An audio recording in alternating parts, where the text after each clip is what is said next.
அவர் super star வந்து பேசுகிறாரு.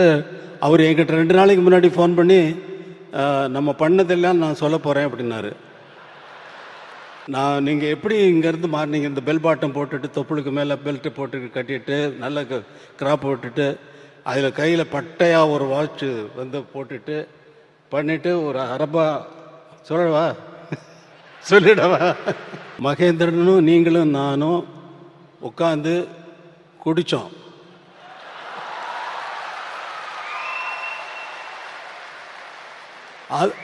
ஸ்டுடியோவில் வந்து சொல்கிறாரு, அவர் சொல்கிறாரு, என்கிட்ட சொல்கிறாரு, குடித்தோம் ஞாபகம் இருக்கா உங்களுக்கு? அப்புறம் இல்லை நீங்கள் அவர் அரை பாட்டில் பீரை குடிச்சிட்டு ஆட்டம் இருக்கு பாருங்க அப்படின்னாரு. அதை சொல்ல போகிறேன்னு நீங்கள் என்ன வேணாலும் சொல்லிக்கோங்க, அதை பற்றி எனக்கு கவலை இல்லை. நன்றி நன்றி நன்றி. பிஜிபியில் வந்து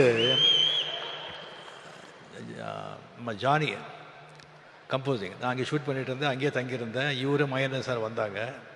இது பண்ணிவிட்டு ஈவினிங் நைட்டு நானும் மகேந்திர சார் வந்து ட்ரிங்க்ஸ் எடுத்தோம். இவர்கிட்ட கேட்டோம், சுவாமி சார் என்ன பீர் ஆஃப் பாட்டில் பீர் அடிச்சுட்டு ஒரு போட்ட ஆட்டோ இருக்க. ஐயோ ஐயோ ஐயோ ஐயோ 3 மணி நைட் வரைக்கும். மகேந்திரன் அப்போ சொல்கிறார், ராஜா இந்த சாங் இது சும்மா இருங்க சார் அப்படின்னு சொல்லி ஊரில் கிசு கிசு எல்லாம் கேட்குறாரு. மெயினாக ஹீரோயின்ஸுங்க பற்றி. அண்ணா பெரிய லவ் அதான் இந்த பாட்டெல்லாம் சொல்லுங்க சார். அப்படி இருந்தவர் இன்னும் நிறைய இருக்கு, இன்னொரு வாட்டி நான் வச்சுக்கிறேன். சமய சந்தர்ப்பத்தில் இல்லாததெல்லாம் அடிச்சு விட்டுரு போறாரு.